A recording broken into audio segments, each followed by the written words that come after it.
Bonjour, merci à toutes et à tous d'être présents. Nous sommes ici donc Amandine Diogo, Bonjour à tous. responsable pédagogique au sein du Français des Affaires de la Chambre de commerce de Paris, donc créateur et concepteur du TEF, test d'évaluation de français, et Romain Deveau, chef de projet, qui va vous suivre voilà, tout au long de cette présentation. Merci beaucoup Amandine. Donc pour commencer, un peu de contexte. Donc cette présentation s'inscrit dans un cycle de présentation qui vise à présenter les différentes épreuves du TEF pour vous accompagner, vous, candidats, à vous préparer à ces différentes épreuves. Voilà. Donc on commencera aujourd'hui avec la préparation à l'épreuve de compréhension écrite. Donc on va vous présenter cette épreuve et vous proposer différents outils officiels et fiables pour vous préparer à cette épreuve. Voilà. Donc dans ce cycle de préparation, nous aurons par la suite, au mois de novembre, la présentation de l'épreuve d'expression écrite, au mois de décembre de compréhension orale et au mois de janvier, donc un Facebook Live qui clôturera ce cycle de préparation avec l'expression orale. Voilà. Donc à nouveau, aujourd'hui, nous ne traiterons que de la compréhension écrite. Si vous avez des questions, n'hésitez surtout pas à les poser. Nous y répondrons en fin de Facebook Live. Voilà. Pour commencer peut-être, Amandine, est-ce que tu peux nous parler du TEF? Oui, donc le TEF, c'est un test déjà. C'est le test d'évaluation de français créé et proposé par la Chambre de commerce et d'industrie de Paris-Île-de-France, plus précisément par le Français des Affaires. C'est un test qui va mesurer votre niveau de français du niveau A1 au niveau C2 du CECR et uniquement dans un français de la vie quotidienne. Un français donc pas académique, universitaire, mais vraiment le français de la vie de tous les jours. Donc le français, le TEF, pardon, c'est un test qui a été créé en 1998 et qui aujourd'hui compte plus de 55 000 candidats par an. On est présent dans 130 pays et vous pouvez passer ce TEF dans plus de 350 centres agréés dans le monde. Voilà, pour trouver où se trouve, voilà, pour trouver un de ces centres agréés, vous pouvez vous rendre sur le site du Français des Affaires, cliquez sur la carte interactive et vous aurez la liste de tous les centres près de chez vous. Si vous n'en trouvez pas, n'hésitez surtout pas à nous contacter à français@cci-paris-île-de-france.fr. Donc pour préciser, votre attestation de résultat au TEF est valable pendant 2 ans. Elle est au format électronique, elle est dématérialisée, tout comme le TEF qui est proposé au format électronique et encore pour quelques semaines au format papier. Très bien. Alors après avoir présenté le TEF, on va présenter les différents objectifs. Donc on passe le TEF pour une raison ou une autre. Il faut tout d'abord être certain d'avoir le bon objectif pour trouver la bonne variante du TEF. Donc le TEF est disponible sous différentes versions. Pour aller étudier en France, on peut passer le TEF. Voilà. On peut également passer le TEF naturalisation afin d'obtenir la nationalité française. Le TEF carte de résidence pour obtenir la carte de résidence sur le territoire français. On passe le TEF Canada pour immigrer sur le territoire canadien ou pour obtenir la nationalité canadienne. Le TEFAC pour immigrer sur le Québec. Et enfin, donc une petite parenthèse pour le TEF Express qui permet actuellement aux étudiants souhaitant valoriser leurs compétences à parler le français dans le but d'intégrer un établissement scolaire ou universitaire canadien. Voilà, c'est un test qui est un petit peu spécifique, on en parlera en fin de live. Voilà. Donc pour commencer, Amandine, est-ce que tu peux nous parler de l'épreuve de compréhension écrite? Qu'est-ce que l'épreuve de compréhension écrite? Oui, donc l'épreuve de compréhension écrite, elle dure en général 60 minutes. Je dis en général parce que c'est surtout le cas dans le TEF Canada et le TEFAC. Elle est composée de 4 questions, de 4 sections, pardon. Donc au total 50 questions réparties dans ces différentes sections. Donc ces grandes sections, ce sont en fait des parties avec un même type d'activité. Donc par exemple des documents simples en section A, des articles de presse en section B, des textes à analyser sur le plan de l'organisation en section C et des phrases à comprendre de manière très fine en section D. Donc je vais vous parler un peu de ces 4 sections, en commençant par la section A. Vous avez vu sur le groupe Facebook un certain nombre d'activités publiées par le Français des Affaires pour exemple. Vous avez été un grand nombre à participer et en général vos réponses étaient tout à fait justes. Là, l'objectif dans cette présentation, ça va être de vous donner des conseils, des petites astuces, des stratégies à mettre en place pour bien réaliser, pour bien réussir ces activités. Si vous avez la moindre question, n'hésitez surtout pas à la poser. On y reviendra en fin de Facebook Live, voilà, pour ne pas couper la présentation. Donc on va commencer par la section A qui consiste en fait à définir la nature, la fonction, l'objectif principal d'un document simple. Donc c'est une section qui évalue surtout les niveaux de A1 à B1. Alors, dans cette section, pour cette section, on vous avait proposé un exemple d'activité sur le groupe Facebook. Il s'agissait de cette publicité. Donc, pour cette publicité, vous aviez 2 questions. La bonne réponse à la question 1, c'était la réponse D. Ce document est une publicité pour une association. Et vous pouviez donc trouver la bonne réponse déjà en observant le document sur le plan, je dirais, visuel, esthétique.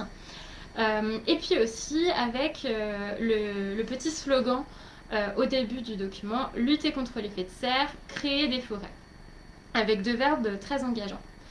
En question D, on vous demandait quel était en fait l'objectif de ce message, que proposait ce document. Donc là, il s'agissait en fait de proposer à des citoyens, à des citadins, de faire un don d'argent à cette association. Donc vous aviez la réponse dans la 2e partie du document, en bas à droite. Alors, quelques conseils pour bien réaliser ce type d'activité dans la section A.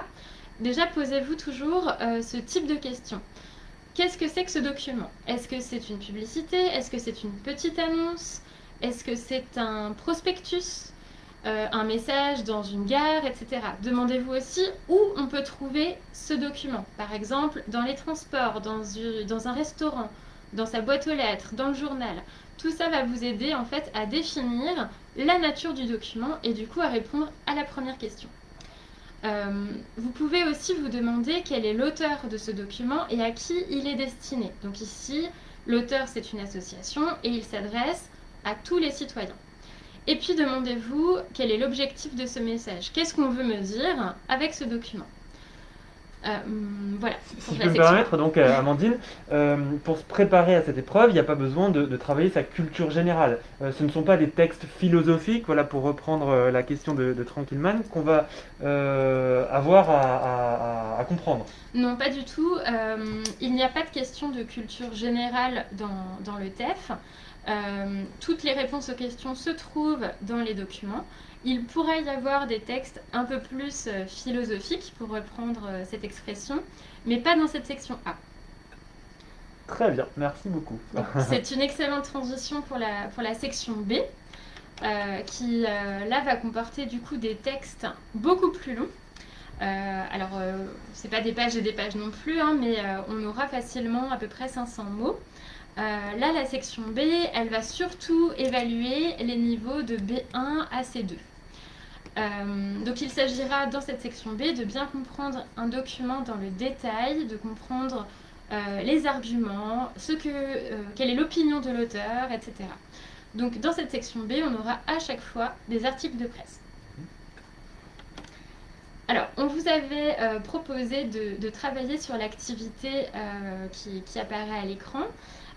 Donc le texte parlait en fait était un article qui abordait le sentiment de solitude. Alors, cet article était accompagné de 3 questions. Je précise que dans cette section B, vous aurez à la fois des documents qui seront accompagnés de 3 questions et d'autres documents qui auront parfois 4 questions. 4 questions sur un document, c'est le maximum que vous aurez dans la section B. Alors ici, quelques petits conseils pour cette activité.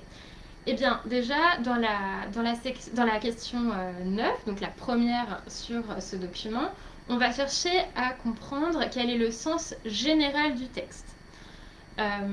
Donc ici, l'idée c'était voilà, le sentiment de solitude, selon cet article, voilà, qu'est-ce que c'est, il concerne qui, etc. La bonne réponse c'était la réponse D. Le sentiment de solitude concerne désormais aussi les enfants. Donc ce que je vous conseille dans un premier temps, c'est de rechercher dans le texte et dans les options de bonne réponse ou de mauvaise réponse, de rechercher des synonymes. Ici dans le texte, vous aviez par exemple, je vous l'ai mis en jaune, autrefois limité aux adultes et adolescents, le sentiment de solitude serait de plus en plus fréquent chez les plus jeunes. Donc vous avez ici chez les plus jeunes, qui est en fait un synonyme qui veut dire la même chose que les enfants. Donc là, ça vous aidait à répondre à cette première question.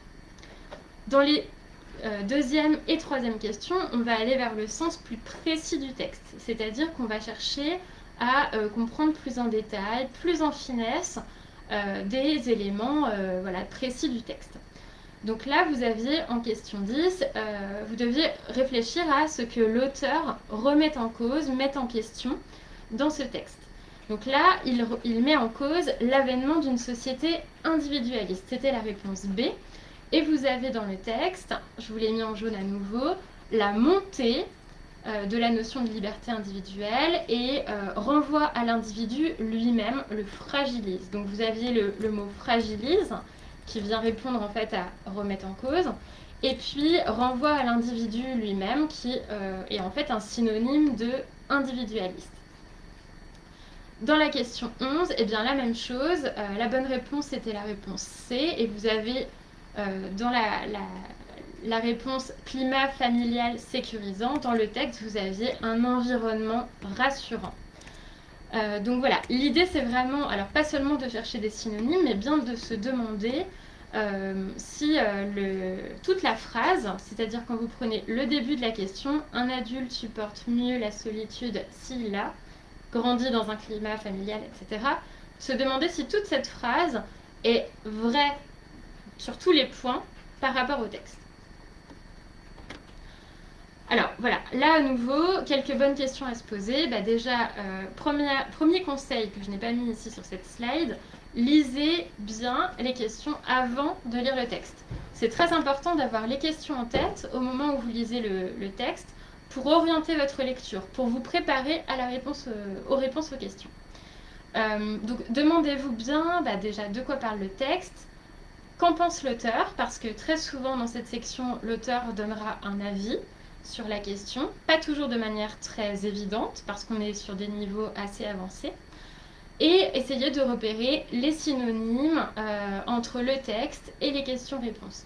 On ne reprendra jamais, de manière en général, on ne reprendra jamais les mêmes mots dans les questions et les réponses et dans le texte. Ce serait beaucoup trop facile en fait.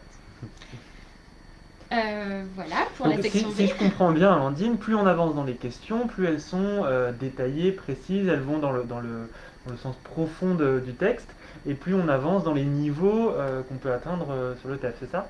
C'est ça. Pour cette section, en tout cas, vous aurez des textes des plus faciles aux plus complexes. D'accord. Alors par contre, après, on passe à la section C, et ça ne veut pas dire que la section C est plus difficile que la section B. Hein. C'est bien, voilà, chaque section a sa particularité. Tout à fait, d'accord. Donc dans la section C, l'idée là, ça va être vraiment de comprendre comment est organisé un texte, quelle est sa logique. Donc vous avez pu travailler sur cette activité. Il s'agissait en fait de remettre un texte dans l'ordre. Donc vous aviez 4 phrases, il fallait les remettre dans l'ordre pour comprendre le message. Donc il s'agissait d'un petit extrait d'un article qui traitait d'une expérimentation spatiale. Et vous avez été nombreux à trouver la bonne réponse, la réponse A. Alors, je vais tout de suite aller vers les conseils, puis on pourra revenir sur la diapositive si besoin. Déjà, essayez, première question à vous poser quand vous avez ce type de document, demandez-vous quelle est la nature de ce document. Là, c'est un article de presse.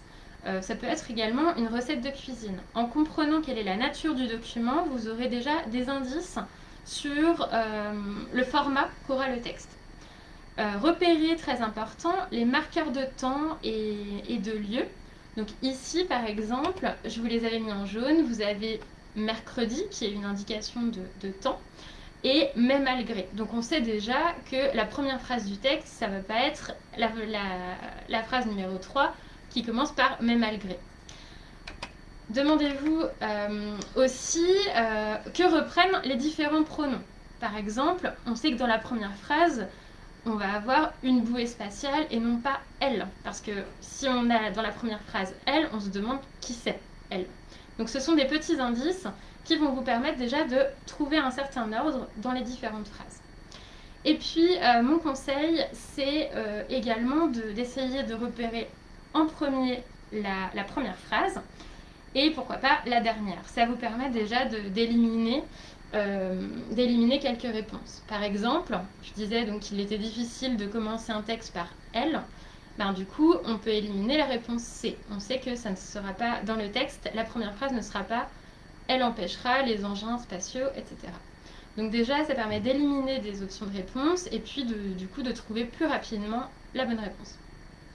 D'accord. Donc tu disais, Amandine, que ça pouvait être un extrait de journal, une recette de cuisine, ça peut bien évidemment être d'autres types de textes. Absolument, oui, absolument.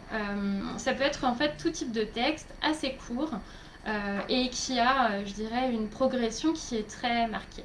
Donc l'idée, c'est de bien trouver en fait quel est l'ordre des événements.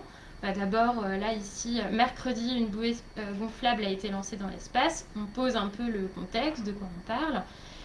Puis, voilà, qu'est-ce qu'elle empêchera, à quoi elle sert. Et à la fin, on voit que malgré le mépris dans certains milieux scientifiques, elle a obtenu un franc succès. On termine par cette conclusion. Voilà. Donc là, à nouveau, il n'y a pas besoin d'avoir de connaissances sur le sujet. C'est vraiment le cheminement de l'idée qui est important. Tout à fait, exactement.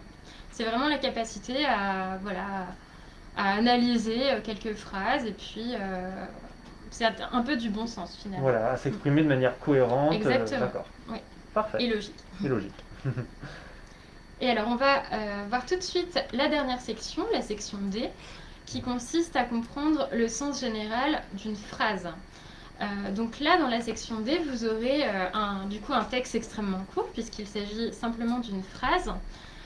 Et il faudra choisir l'option de réponse qui a le sens le plus proche de la phrase originale. Donc ici, par exemple, la phrase c'était « Il s'est donné beaucoup de peine pour réussir ».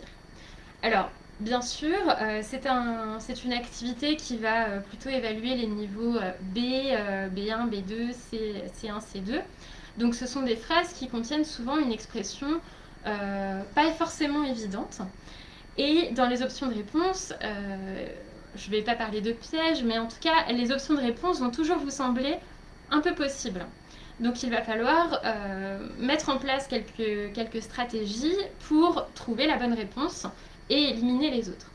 Donc là, par exemple, vous avez le mot « pour », il s'est donné beaucoup de peine pour réussir, qui montre que cette phrase exprime un but. Donc on sait finalement que ça ne va pas être la phrase B, parce que dans la phrase B, il a réussi malgré sa tristesse, ça exprime quelque chose de complètement différent. Par contre, dans la phrase A, on a « grâce à ». Dans la phrase D, on a « pour ». Donc on se dit ça peut être la phrase A ou la phrase D. L'expression qui est ici complexe et qu'on cherche vraiment à expliquer, c'est « se donner beaucoup de peine ». Alors, se donner beaucoup de peine, vous voyez que on a mis un peu comme petit piège dans la phrase B, la tristesse. Dans la phrase C, se faire mal. Ça fait référence en fait à la peine.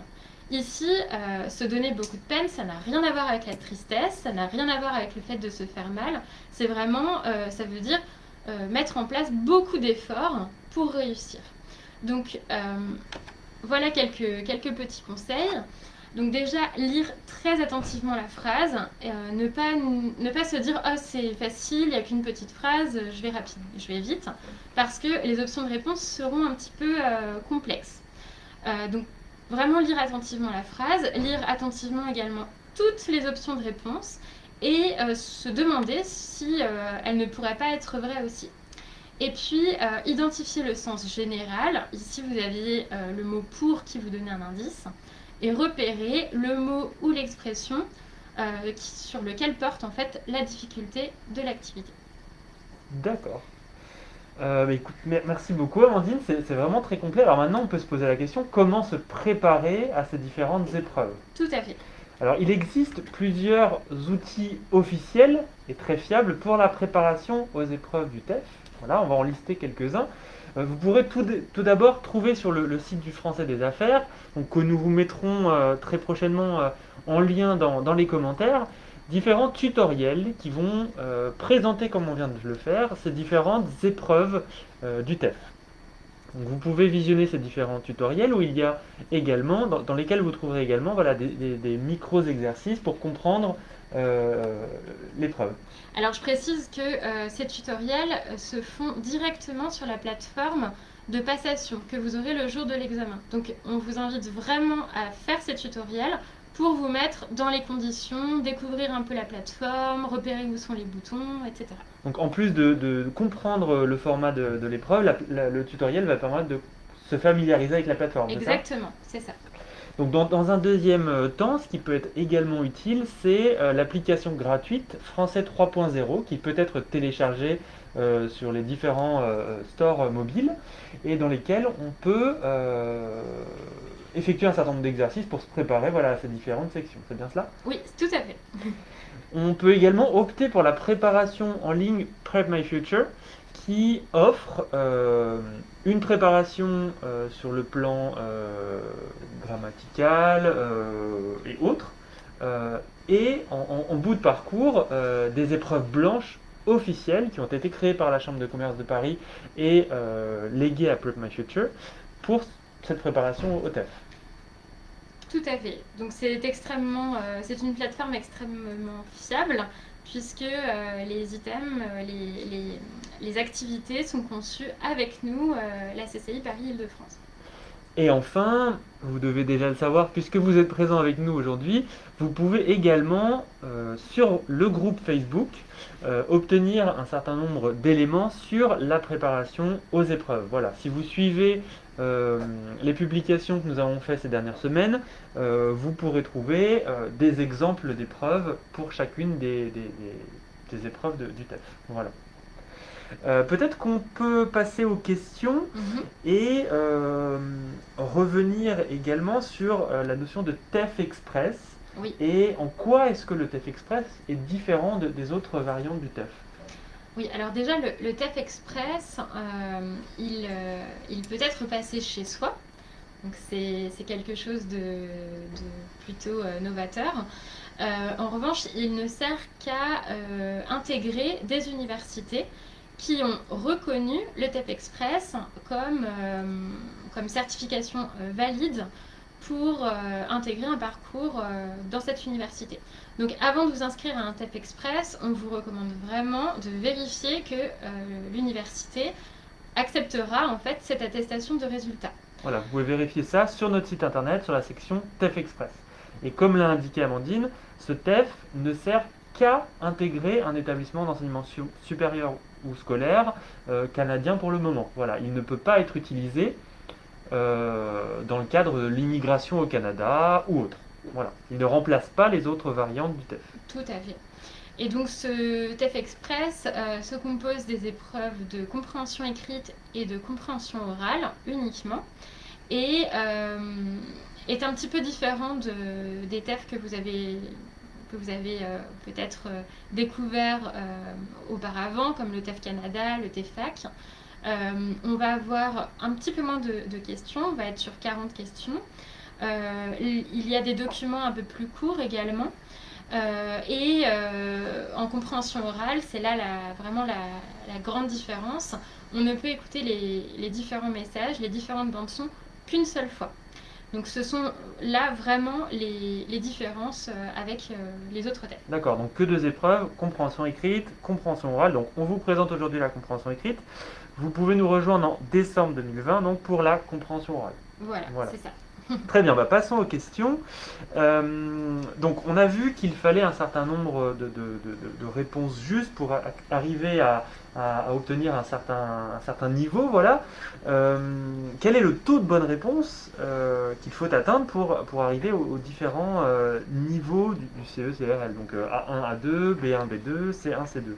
Oui, alors je vais répondre uniquement pour l'épreuve de compréhension écrite, puisque c'est ce qui nous intéresse aujourd'hui. Donc pour le TEFAC, tout d'abord, le TEF pour pouvoir immigrer au Québec, il faut bien répondre il faut répondre de manière correcte à environ 32 questions sur 50. Ça permet en fait d'obtenir un niveau à peu près B2, c'est-à-dire le score 400 sur 699. Donc, c'est une moyenne parce que ça varie, c'est ça? C'est une moyenne parce que, en fait, ce qui va dépendre aussi, c'est vos résultats à toutes les épreuves et voir si ça se compense d'une épreuve à l'autre. D'accord. Pour le TEF Canada, là, il faudra environ avoir bien répondu à 36 questions sur 50 pour obtenir le niveau NCLC 7, donc le niveau canadien 7, qui correspond en fait à un score de 450 sur 699. Et puis donc pour le TEF naturalisation, donc vous devez normalement obtenir le niveau B1 qui correspond au score 300 sur 699. Là, on attend environ 15 bonnes réponses sur 35. Et enfin, dans le TEF résidence, il faut en général 7 bonnes réponses sur 13 pour obtenir un niveau A2 qui correspond en fait à un score de 200 sur 349. Mais toutes ces informations sont en fait disponibles sur notre site. Et je tiens à préciser, parce qu'on a vu dans différents commentaires, que certains futurs candidats parlent d'un score sur 300. On est passé à une nouvelle échelle il y a désormais un an, je crois, qui est sur 699 et non plus sur 300. Vous trouverez sur notre site également le parallèle des deux échelles et le score qui correspond à notre nouvelle échelle. Voilà, mais encore une fois, c'est une moyenne. Tout à fait, Voilà. c'est une moyenne. Et donc, si je réponds à une bonne question et qu'après je réponds à une question de manière erronée, est-ce que je perds des points? Non, pas du tout. Au TEF, donc soit on a une bonne réponse et du coup on a un point ou plus selon les barèmes, soit on a 0 point. Il n'y a aucune mauvaise réponse qui peut apporter des points en moins. D'accord, très bien. Alors, si on poursuit avec les questions, est-ce que on peut trouver sur le TEF Express, dont on a parlé à l'instant, cette épreuve de remettre les phrases dans le bon ordre? Alors non, pas dans le TEF Express, nous n'avons pas ce type d'activité. D'accord, très bien. Est-ce que, donc là on a parlé des 4 différentes épreuves, Oui. des 4 sections, pardon, Oui. sur cette épreuve de compréhension écrite. Est-ce qu'on peut faire des allers-retours entre les différentes sections de cette épreuve? Alors oui, tout à fait. En compréhension écrite, c'est vous qui avancez, qui faites passer en fait les questions au rythme que vous souhaitez. Donc vous avez un compteur de temps qui défile en fait en haut à droite de l'écran et qui vous indiquera combien de temps il vous reste pour valider l'épreuve de compréhension écrite. Donc d'une section à l'autre, on peut tout à fait revenir en arrière, aller un peu plus vite. Par contre, ça demande de bien gérer son temps. Moi, ce que je conseille, c'est vraiment d'aller au bout de l'épreuve de compréhension écrite en répondant à toutes les questions et si nécessaire, si nécessaire et si on a un petit peu de temps, à la fin de l'épreuve, de revenir, de vérifier ses réponses, éventuellement de compléter. Si vous ne trouvez pas la bonne réponse, on vous conseille d'en cocher une quand même, puisque ça ne vous fera pas perdre de points et parfois le hasard fait bien les choses. Fait bien les choses, voilà. Donc là, on commence aujourd'hui par la présentation de la compréhension écrite. C'est toujours la première épreuve du TEF. Oui, tout à fait. D'accord. Et donc on aura toujours au sein de cette épreuve de compréhension écrite les différentes sections qui s'enchaîneront de la même façon. Oui, mais dans les TEF naturalisation et résident, il y a moins de questions, D'accord. donc certaines sections seront beaucoup plus courtes. D'accord, très bien, parfait. Bah, écoute, on va passer, Amandine, si tu le souhaites, aux questions des personnes présentes sur le Facebook Live aujourd'hui. Oui. Alors, Paolo Roberto nous pose la question, donc on y a un petit peu répondu. Combien de questions faut-il pour réussir et avoir 248 sur 300 dans l'épreuve de compréhension écrite? Alors, Alors, alors, même chose, donc on a changé d'échelle, donc je vous invite à regarder sur notre site internet. Vous pouvez trouver donc sur la page du TEF, on vous mettra le lien en commentaire éventuellement, le score qui correspond à ce 248 sur 300. Mais je suppose que vous voulez parler du niveau B2 plus C1 en fait pour le TEF Canada. Donc oui, j'ai répondu juste avant. Il s'agit de 36 bonnes réponses sur 50 pour obtenir le score de 450 sur 690. parfait. 699. Très bien. Donc on parlait tout à l'heure du fait que le TEF validait des compétences en français quotidien. Est-ce qu'il va y avoir des tests philosophiques, des textes bibliographiques, des Alors, textes... il n'y a pas de texte philosophique, c'est-à-dire qu'on n'a pas d'extrait d'un essai philosophique. En revanche, on aura des extraits d'articles de presse et dans les niveaux C, on ira vers une presse un peu plus spécialisée, donc vers par exemple des articles du Monde, vers des articles de Courrier International, vers des articles du Point, etc. Et ces articles-là pourront parler de philosophie, mais il ne s'agira pas d'un texte de Kant, par exemple.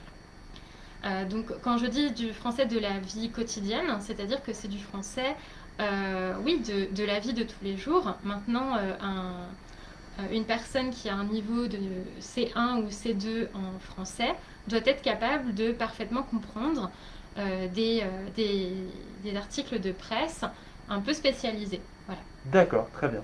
Alors on a une autre question de Tranquillman qui nous demande si pour maîtriser une langue, on est obligé de savoir lire entre les lignes. Alors est-ce qu'il est question de lire entre les lignes, d'interpréter ou de comprendre le sens général du texte?